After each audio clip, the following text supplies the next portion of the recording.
morning everyone. The President of the function, Dr. Padmavati Garu, Principal of the Government Begumpet Degree College, Autonomous, one of the prestigious colleges in Telangana, and you have been doing wonderful things for the benefit of the students.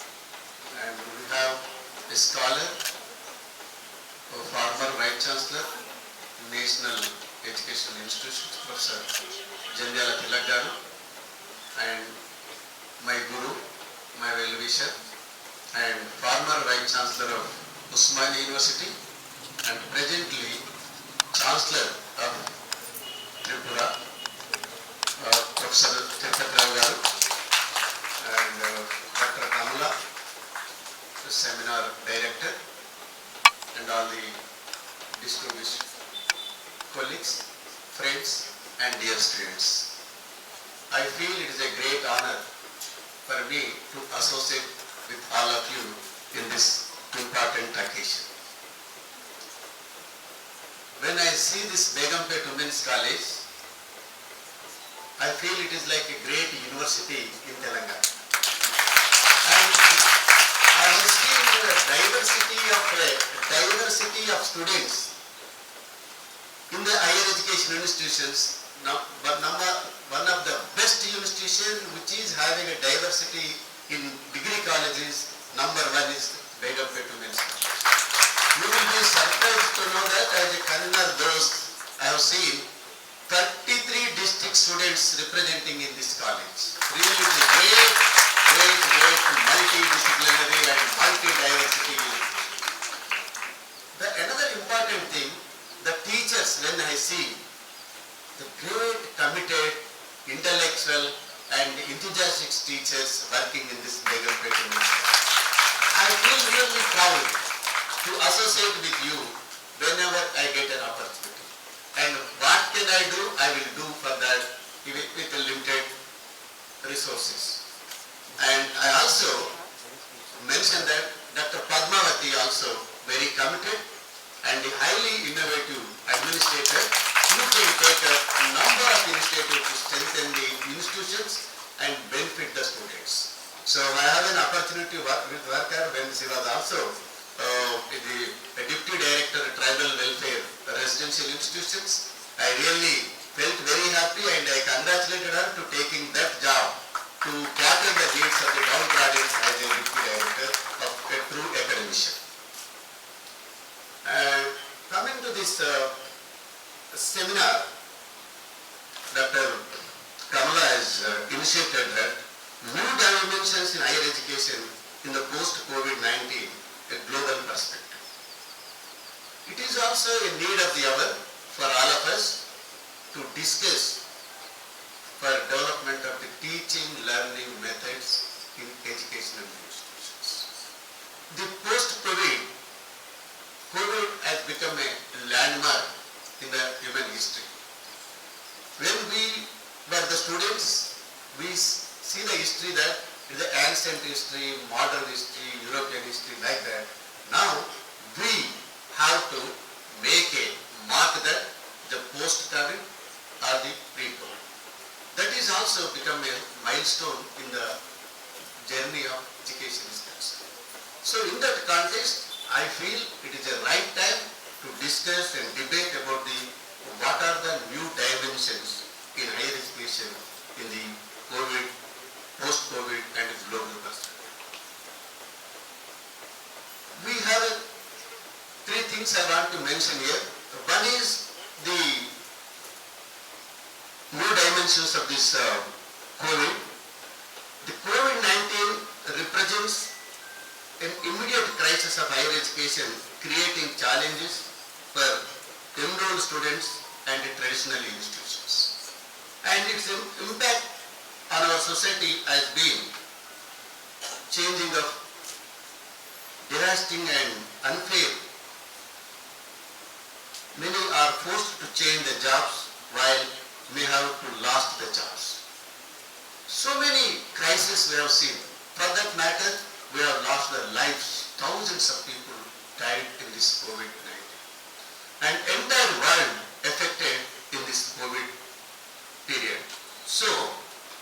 This is the time to us how to transform ourselves to protect the human beings and protect the learning loss of our students as a educational institutions, as a teachers. According to the UNO, higher education institutions were closed completely in 185 countries in April 2020 and affecting more than 1,000 million students across the globe. That was the effect of the no time this much of institutions were closed totally across the globe. That was the impact of the COVID-19 is concerned. And it has forced everyone to change our lifestyle, change our teaching, learning methods. Immediately we have shifted from face-to-face learning to online learning. The students also shifted from coming into the physical classes. They have tried to learn on their own pace by telephone, by computer, or some TVs and so many other channels. But we are all aware that it needs a lot of infrastructure support. It needs internet, it needs cable, it needs privacy, so many things which the society is not up to the mark. Where the rural area, where the internet facilities is not available, where the families have a limited rooms, the entire family will live in 1 or 2 rooms.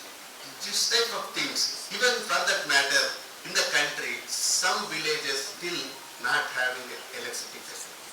So keeping this aspect into our consideration, we have to think what is the fate of this type of society in the online system is concerned. So to overcome that, the government of India, government of Telangana have taken number of initiatives to reach the students in various means and modes, but still it was a problem for it. The second point I would like to mention here is that the higher education in India is, after independence, steadily going progress. At the time, we may have the 20 universities, a limited number of colleges, etc. But now, we have 1,043 universities, 42,343 colleges, and 11,779 standalone institutions and 396 private universities. This is a huge number of institutions. What it indicates that over a period of time, the accessibility has improved in India, in Telangana also. To get an education, what we need is accessibility, affordability, and quality are very, very essential. So keeping these aspects, the accessibility in number of education institutions are more to provide education to the age group of 18 to 23.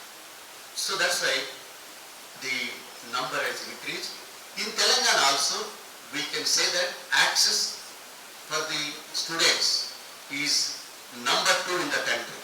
We have per lakh population 1 college, it is number 2 in the country because we have 1,080 degree colleges in Telangana and 4 lakhs above intake is available for students. But we admit every year 2 lakhs 25 to 2 lakhs 50,000 only. Still we have vacant of 1 lakh 50,000 seats for the students facility is concerned. So this is the access is concerned. Another major concern of the government is that they provide the scholarships, they provide the hostels, they provide the fees reimbursement, which also gives the access to the students, economically those who are suffering, that facility will enable them to enroll into the higher education institutions. So the access affordability is as we achieve to some extent. And Telangana government also taken another important initiative, that education for the girls. Education for the girls is the policy and the plan and method and way of education of Telangana is providing residential institutions providing girls child education. If from the school to degree to PG, we have 1,000 residential schools in Telangana, particularly for girls. And higher education is concerned, we have 53 residential degree colleges only, out of 53, 46 are for girls. This what it is indicates is, witnessing is that in higher education, Telangana enrollment is 65% is girls. Because of this government policy, the girls have enrolled in higher education institutions. In particularly in Usmania University, more than 65, 70% are girls enrolled. That's why our Vice Chancellor is taking initiative that converting the boys hostel into the girls. Now I have already taken initiative and 500 accommodated boys hostel recently converted and inaugurated for the benefit of the girls students. So this is the numbers indicating. In number wise, boys are 6,600, girls are 10,660. That is the number in PG enrollment results. So the enrollment policy of the government for providing accessible and providing affordable measures for the marginalized sections, for the women, for enrollment of higher education. So like that we have this, what the initiatives we have done, we are all witness, particularly the Begumpet Women's College is number 1 in exercising of a bucket system. We have a multidisciplinary approach. A student have access to getting more number of options on their choice. Choice is given more for the students. Now I invite Sri Navin Mittal Garu, our Honorable Commissioner, College of Education, to the dais.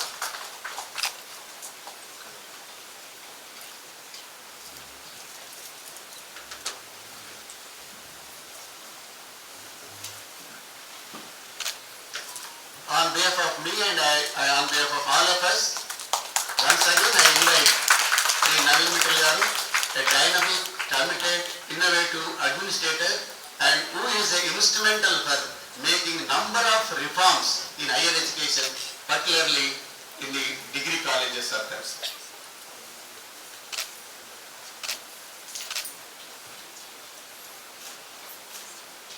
Welcome you, sir. Definitely his presence makes a lot of difference and it's help us to understand more ideas about the education reforms, education systems. So the Telangana is making a number of initiatives like a bucket system and other things. So now I want to focus only on 3 issues. One is, what are the things, what are the challenges we have? The challenges we have, the whole education system, higher learning institutions is moving towards the flexibility of education. The flexibility in terms of courses, the flexibility in terms of admissions, the flexibility in terms of incoming and outgoing flexibility. So the flexibility has become a pathway in higher learning institutions. The challenge of our institutions, higher education institutions, the universities and degree colleges, how best we can make, how best we can shape our institutions to meet the demands of our students in implementing a flexible model of education system. That may be a multidisciplinary approach, that may be an interdisciplinary approach, in terms it may be a student-friendly approach where student will become a knowledgeable, where student will become employed.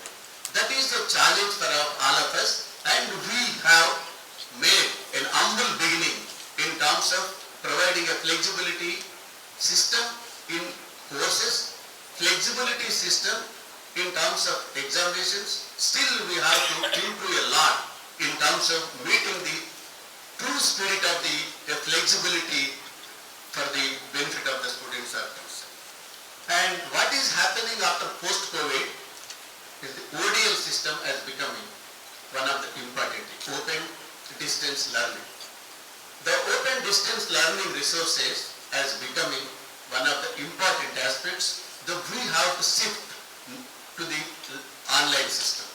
We cannot teach entire 6 papers or 5 papers, whatever the curriculum decided into the classrooms. Some papers maybe student can take online class or through MOOCs or through other universities or other colleges, so that will become easy for us to get the whatever the choice student want to learn. A student want to learn a Sanskrit from different college where the present college is not, we will permit them to learn a Sanskrit in a different colleges. If there no college is offering in Telangana, we can permit them to learn from MOOCs or Swayam or sometimes in other institutions where they can offer the online courses. That may be a computers, that may be a mathematics, that may be a language, that may be a foreign language, whatever. That type of things are required in this present college. And for that we may need so many infrastructure facilities and other things are there. The second important challenge is now we have achieved a massification of higher education.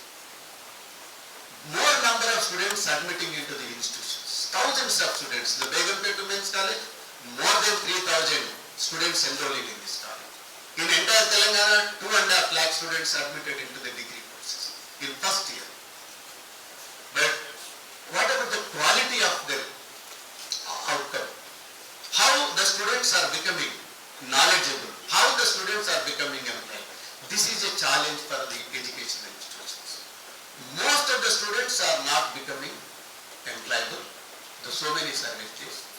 And another important dimension I want to mention that we are trying to make our students become employable. Not only employable, how best we will make them to entrepreneurs. How best we can make them to employers. What are the opportunities they have?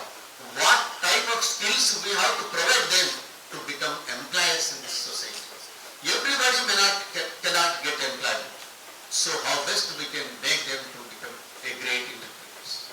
And another important challenge is most of the public institution students are, their mindset is preparing or depending only for the government jobs. The governments, even though they completed PhD, PGs in a different subject, even for that matter engineering, they want only a government job. That may be a constable or a village secretary or any 4th class employee to the group 1 or civil services. So what I am trying to focus here is, you have to change the mindsets of the students. The change is a constant. The globe, employment globe has changed. So you have an opportunity to enter anywhere in the world if you have a skill, if you have a confidence, if you have a communication skills. So why don't you try to get a better opportunities? And keeping and depending only on persuasion of the public employment, the students becoming totally unemployable and staying their villages. And particularly girls, it is a high time for all of us, because the girls enrollment ratio is very high, more than 65%. So we have to make them to become more confident, more employable, and more make them to mingle with each other. Now, because it is the time for all of us to sensitize the students to become that type of thing. So in this context, how do we transform ourselves and how we transform or reform our teaching learning method to meet the global demand and meet the government's expectations also. What the government of India expects, what UGC time and again providing regulations to all of us, and what the Telangana's government, commissioner, council and secretary, so many people will regulate and providing so many opportunities for all of us. So it is a time for all of us to learn and learn more and make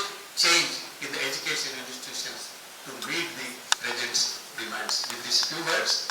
I once again congratulate you for taking a great initiative, conducting the seminar on the important topic like a new dimension in higher education of COVID, post-COVID-19 and global perspective.